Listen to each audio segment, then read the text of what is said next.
अलैकुम। आज की वीडियो का मौजू है मूंगफली का वो हिस्सा जो हम अक्सर ज़ाया कर देते हैं।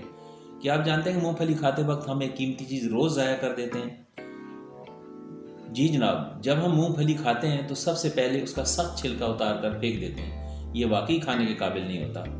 लेकिन जनाब, मूंगफली भुनी हुई हो और जब उसको हम छीलें तो सुर्ख दाने निकलते हैं जिसके ऊपर एक झिल्ली होती है और उस झिल्ली के अंदर सफ़ेद गूदा होता है जिसको हम अक्सर ज़ाया कर देते हैं। तो हमें जो बात समझनी है वो सुर्ख झिल्ली के बारे में समझनी है। लेकिन रुकिए, इसके अंदर मौजूद सुर्ख बारीक झिल्ली अक्सर लोग इसे भी उतार कर ज़ाया कर देते हैं। पर लोगों का ख्याल यह है कि इसको खाने से नुकसान होता है। जनाब, सुर्ख झिल्ली के अंदर फाइबर होता है, एंटीऑक्सीडेंट्स होते हैं जो बीमारियों के खिलाफ जिस्म की हिफाजत करते हैं।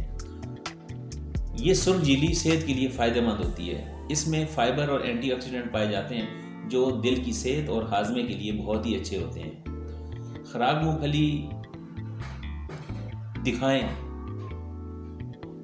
बदबूदार, कड़वी या फंगस ज़दा मूंगफली सेहत के लिए नुकसानदेह होती है।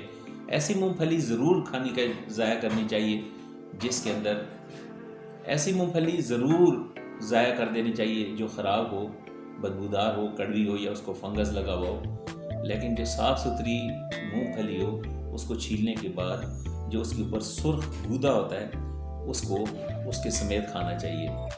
तो अगली बार जब आप मूंगफली खाएं तो सिर्फ वही ज़ाया करें जो वाकई नुकसानदेह हो। सही मालूमात सेहतमंद ज़िंदगी के लिए हमारे चैनल को सब्सक्राइब कीजिए। मज़ीद मुफीद मालूमात के लिए हमारे चैनल को सब्सक्राइब कीजिए, शेयर कीजिए। हमदाद हेल्थ टिप्स आपकी खिदमत में पेश। अस्सलामु अलैकुम वरहमतुल्लाहि वबरकातुहू।